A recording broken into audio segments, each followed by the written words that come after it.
तो ସମସ୍ତଙ୍କୁ ମୋର ସ୍ୱାଗତ। तो आज मोर पहला टीचिंग वीडियो इटा जेनकि आम आज पढ़मा मोर ओडिया व्याकरण।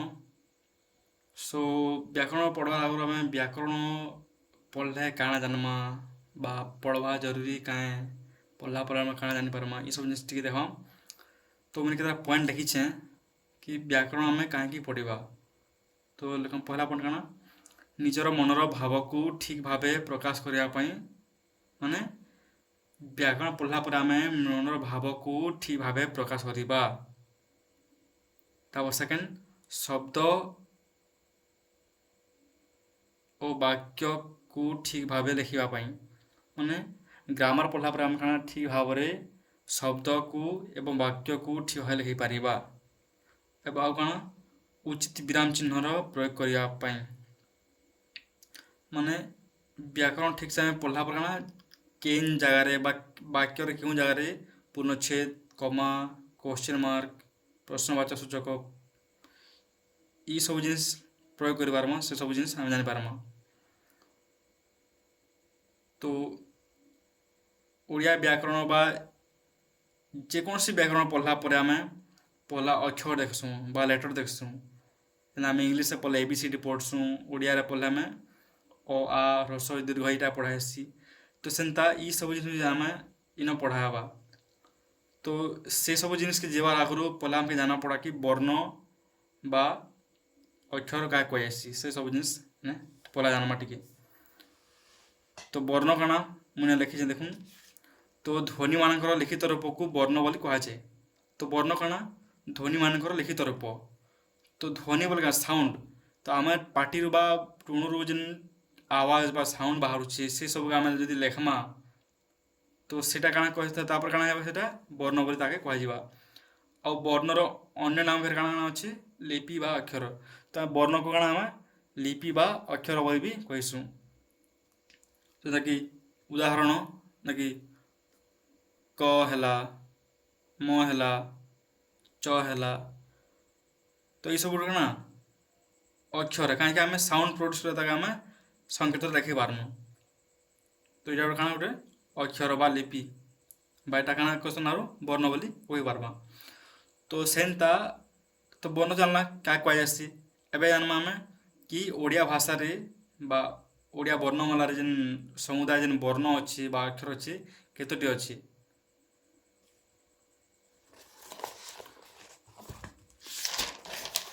तो ओडिया वर्णमाला रे टोटाल समुदाय केतोटी वर्णमाला अच्छी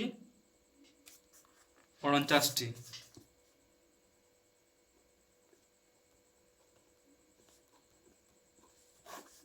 तो ओडिया वर्णमाला रे समुदाय बा ओडिया भाषा समुदाय केटा अच्छी 49 बा 49टी अक्षर अच्छी।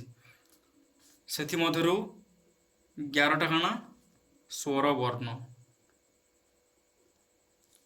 और बचला केतटा 38टा 38टा काଣା व्यंजन वर्ण।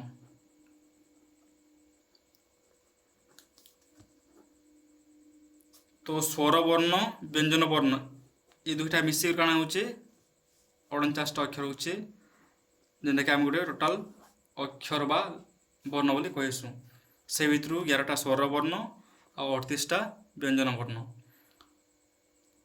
तो एवं आसवा कि स्वर वर्ण केन केन अक्षर को कहुसी केन केन लिपि को कहुसी और व्यंजन वर्ण केन केन वर्ण को कहुसी केन केन लिपि को कहुसी ये सब जिन जानमा।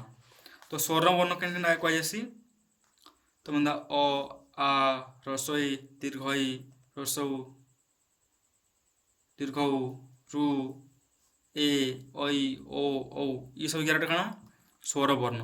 और बाकी जिते बचला ना कि क ख ग घ ङ एंता आके के तक अनुस्वार विसर्ग चंद्रबिंदु तक ये सब काଣା कहुसी व्यंजन वर्ण। तो 11टा होचे स्वर वर्ण और 38टा होचे व्यंजन वर्ण। तो एवं जानमा कि स्वर वर्ण क्या कहुसी स्वर वर्ण क्या कहुए स्वर वर्ण क्या कहुए। तो जेन वर्ण बा जेन अक्षर कौनसी वर्ण बिना सहायता रे माने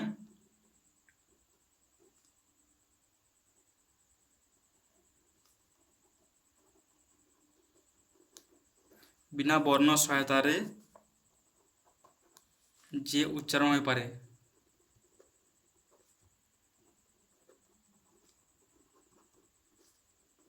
ତାହାକୁ ସ୍ୱର ବର୍ଣ୍ଣ ବୋଲି କୁହାଯାଏ।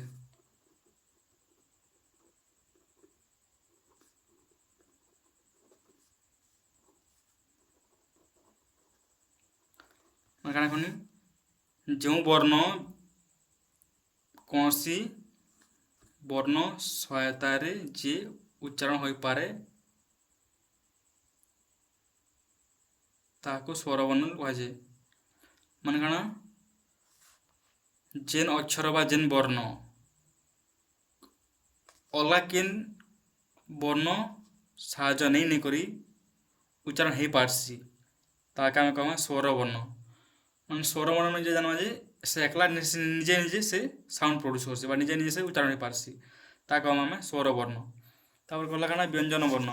ବ୍ୟଞ୍ଜନ ବର୍ଣ୍ଣ କାଣା ଯେନ୍ ବର୍ଣ୍ଣ ବା ଅକ୍ଷର ଉଚ୍ଚାରଣ ହେବାର୍ ଲାଗି ସ୍ୱର ବର୍ଣ୍ଣର ସହାୟତା ନେଇଥାଏ।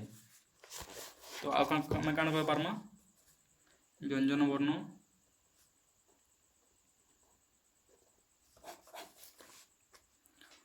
ତ କାଣା କହିପାର୍ମା ସ୍ୱର ବର୍ଣ୍ଣର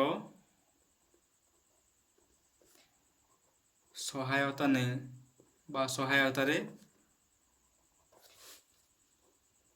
ଯେଉଁ ବର୍ଣ୍ଣ ଉଚ୍ଚାରଣ ହୋଇଥାଏ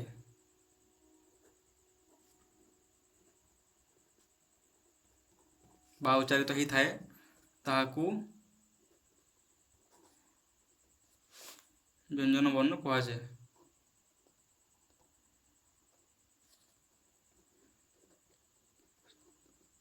ତ ଅକ୍ଷର ଟିକେ ନେଇ ଦେଖବେ କାଣା କି ଟିକେ ଖାତା ଦେଖବାର୍ ଟିକେ ଭଲସେ ନେଇ ବି ଦିଶୁଥିବା ମୋର ଯେନ୍ କଥା ବା କହୁଛେ ସେ ଜିନିଷ ଧ୍ୟାନ ଶୁଣବେ।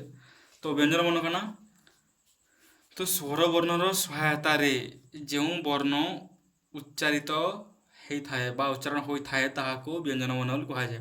ମାନେ ପହିଲା ଆମେ କାଣା ପଢ଼ନୁ ସ୍ୱର ବର୍ଣ୍ଣ ତ ସ୍ୱର ବର୍ଣ୍ଣ ସେ ନିଜେ ନିଜେ ଉଚ୍ଚାରିତ ହେସି ସେ କାହାର ସାହାଯ୍ୟ ନେଇ ନୁହେଁ କିନ୍ତୁ ବ୍ୟଞ୍ଜନ ବର୍ଣ୍ଣ ସେ ସ୍ୱର ବର୍ଣ୍ଣର ସହାୟତାରେ ଉଚ୍ଚାରିତ ହୋଇଥାଏ। ଯେପରି ମାନେ ପହିଲା କାଣା ଲେଖ୍ନୁ ଆମେ ସ୍ୱର ବର୍ଣ୍ଣ ତ ସ୍ୱର ବର୍ଣ୍ଣ କେନ୍ କେନ୍ ଅକ୍ଷର କର୍ମା ଅ ଆ ରସ୍ୱଇ ଦୀର୍ଘଇ ये सब आपे आपे उच्चारण से निजर गोटे स्वर अच्छे बा से आपे आपे उच्चारित हेसी अ आ रस्वई दीर्घई किंतु व्यंजन वर्ण उच्चारण केन केनटा माने गाना स्वर वर्ण सहायता नहीं थाए केनता करी क तो क जेना मैं कहूछु क क पला अ साउंड फेर होचे अ साउंड माने से क रे अ जोग होचे माने अ साउंड होचे माने से अ र सहायता नउचे तो काना हला न तो क हला व्यंजन वर्ण किंतु से स्वर वर्णर सहायता नहीं करी से उच्चारण होचे तो तापर काना से क बोली साउंड होचे तो एता को जमा में ताके कम में व्यंजन वर्ण। तो এটা হলো স্বর বর্ণ ব্যঞ্জন বর্ণ গলা फिर से स्वर वर्ण ভিতরে फिर और फिर के भाग करा जेन 11टा स्वर वर्ण जेन अच्छे से भितरु সেটাকে फिर दुई भाग करा काना काना गोटे हला ह्रस्व स्वर ह्रस्व स्वर आ गोटे दीर्घ स्वर तो ह्रस्व स्वर काना दीर्घ स्वर काना तो ह्रस्व दीर्घ रे इ वर्ड खालार मीनिंग छुपी रही है ह्रस्व बोले कम दीर्घ बोले लंबा माने तो हिसाब में बुझी पारमा तो देखुन तो पहला काना दीर्घ सॉरी ह्रस्व स्वर तो ह्रस्व स्वर काना जेउन वर्ण के उच्चारण कले कम टाइम लागसी बा कम समय लगी थाए ताहाको आमे ह्रस्व स्वर बोली कहबा। तो जो वर्ण को उच्चारण कले कम समय नहीं थाए बा कम समय लगी थाए ताकू ह्रस्व स्वर कहा जाए। उदाहरण काना काना पारबा अ ह्रस्वई ह्रस्व आउ रु इ चारटा काना स्वर वर्ण सॉरी ह्रस्व स्वर स्वर वर्णर ह्रस्व स्वर माने काना अ ह्रस्वई ह्रस्व आउ रु तो इटा चार्टा है आउ के बचला 7टा जेहेतु 11टा तुम स्वर वर्ण तो 4टा है तुम ह्रस्व स्वर बोला कौन केतरा बचवा 7टा। तो 7टा काଣା से दीर्घ स्वर। तो दीर्घ स्वर केन्ता हवा दीर्घ स्वर काଣା जेन वर्ण बा अक्षर को उच्चारण कले ने उच्चारण कले अधिक समय लगी था अधिक माने टिके अधिक समय लगी था ताको आमे दीर्घ स्वर बोली कहवा। उदाहरण काଣା आ हला दीर्घ ई दीर्घ उ ए ऐ ओ औ। तो ये सब काଣା दीर्घ स्वर। तो ई माने दीर्घ स्वर काଣା ई माने ह्रस्व स्वर अपेक्षा टिके अधिका समय नहीं था उच्चारण हाँपी। तो यहाँ ह्रस्व स्वर यहाँ दीर्घ स्वर।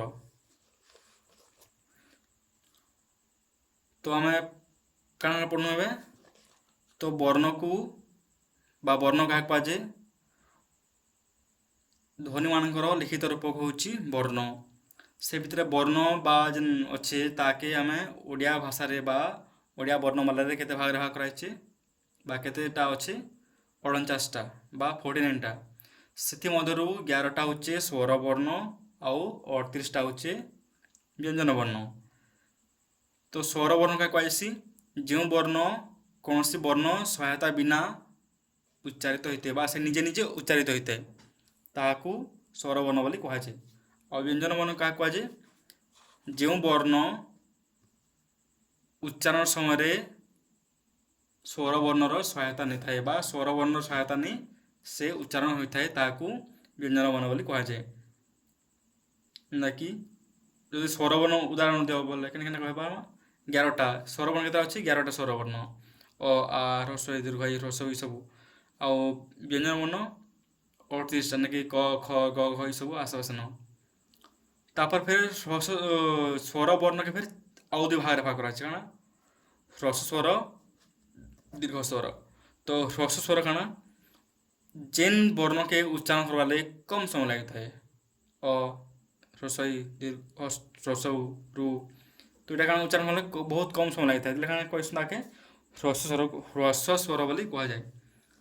आउ काଣା अच्छे दीर्घ स्वर। दीर्घ स्वर काଣା जेन वर्ण बा अक्षर को उच्चारण कले टिके समय नहीं थाए जेपरी आ दीर्घ ई दीर्घ उ ए ऐ ओ औ ये सब काଣା टिके उच्चारण कला समय टिके अधिका समय नहीं थाए तेणु एटा के आमे काଣା कहसु दीर्घ स्वर बोली कहुसी। तो यहाँ स्वर ह्रस्व स्वर दीर्घ स्वर। तापर देखमा आमके तापर आर काଣା अच्छे